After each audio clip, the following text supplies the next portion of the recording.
मित्रों, पिछले वीडियो में हमने प्रस्तुत किया था कि कार्तिकेय के श्राप के फलस्वरूप माता पार्वती महादेव से बिछड़कर एक मछुआरे के घर मत्स्य पार्वती के रूप में पुनर्जन्म लेती है, जहां वह अपने अतीत को भूल मत्स्य पार्वती के रूप में अपना जीवन व्यतीत करती है। उनके गांव में सूखा पड़ने से वह महादेव की कृपा पाने के लिए महादेव की पूजा करती है। तब महादेव एक व्यापारी के रूप में उनके पास आते हैं, जिन्हें देख मत्स्य पार्वती मोहित हो जाती है। इसके बाद महादेव मत्स्य पार्वती के पिता से मत्स्य पार्वती का हाथ मांगते हैं, जिसे सुनकर मत्स्य पार्वती के पिता क्रोध में आकर कहते हैं, अपनी सीमा में रहो बटोही, वरना तुम्हें तुम्हारे प्राणों से हाथ धोना पड़ेगा। तभी महादेव उनसे आग्रह करते हैं कि मैं एक कथा सुनाऊंगा, यदि वह कथा आपको प्रभावित करे तो आप अपनी पुत्री का विवाह मुझसे कर देना, अन्यथा आप मेरे प्राण ले लेना। महादेव की बात को मत्स्य पार्वती के आग्रह पर उनके पिता मान जाते हैं और महादेव कथा सुनाना प्रारंभ करते हैं। उस कथा को सुनने कार्तिकेय, भगवान विष्णु, ब्रह्मदेव आदि सहित सभी देवी देवता अदृश्य रूप में वहां उपस्थित हो जाते हैं। अब महादेव कथा सुनाना प्रारंभ करते हैं। महादेव कहते हैं, इस संसार में केवल एक कथा है जिसे हर मनुष्य को सुनना चाहिए, जिसे सुनकर सबका कल्याण होता है, क्योंकि यह कथा अनंत है। यह प्रेम का परिचय है, उस स्त्री का परिचय है जिसने इस संसार में सबसे ज्यादा प्रेम किया। यह कथा पुरुष और प्रकृति का परिचय है, जिससे इस संसार का उद्भव हुआ। मत्स्य पार्वती महादेव को टोकते हुए कहती है, क्या नाम था उस महान स्त्री का?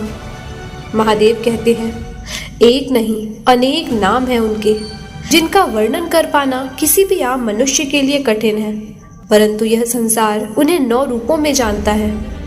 उनका प्रथम नाम है शैलपुत्री, द्वितीयम ब्रह्मचारिणी, तृतीयम चंद्रघंटा, चतुर्थम कुष्मांडा, पंचमम स्कंदमाता, षष्ठम कात्यायनी, सप्तम कालरात्रि, अष्टम महागौरी और नवम सिद्धिदात्री। वहां अदृश्य अवस्था में उपस्थित भगवान विष्णु कार्तिकेय से कहते हैं, अब एक पिता और पति अपना वचन निभाएंगे। कार्तिकेय, तुम्हें तुम्हारी माता की कथा सुनने को मिलेगी और एक पत्नी को उसका फूला हुआ अस्तित्व स्मरण होगा।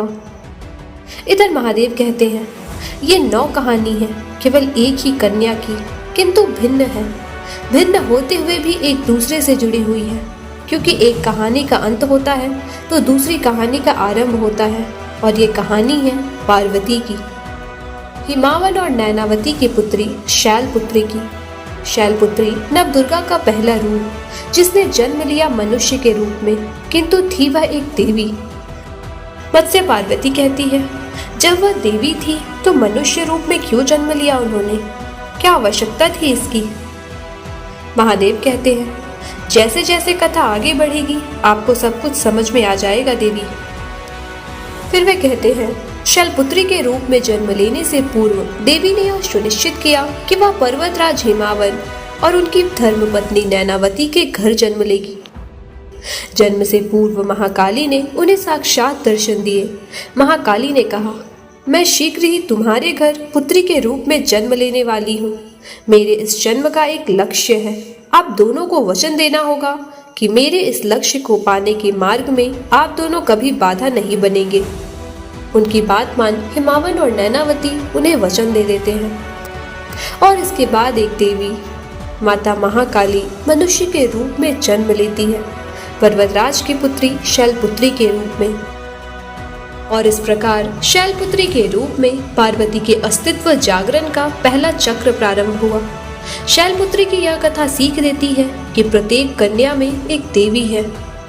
शैलपुत्री की कथा सुन मत्स्य पार्वती को कुछ विचित्र अनुभव होने लगता है, ऐसा जैसे उन्हें यह सब पहले से ही ज्ञात हो। अब महादेव ब्रह्मचारिणी की कथा सुनाना प्रारंभ करते हैं। वे कहते हैं, देवी का दूसरा रूप है ब्रह्मचारिणी, वो जो ब्रह्म पथ पर चली।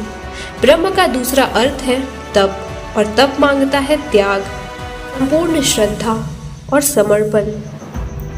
पार्वती अपने जिस लक्ष्य तक पहुंचना चाहती थी उसके लिए सब कुछ करने को सज्ज थी, परंतु आवश्यकता थी तो केवल मार्गदर्शन की, और जिसे पूर्ण किया स्वयं नारायण ने।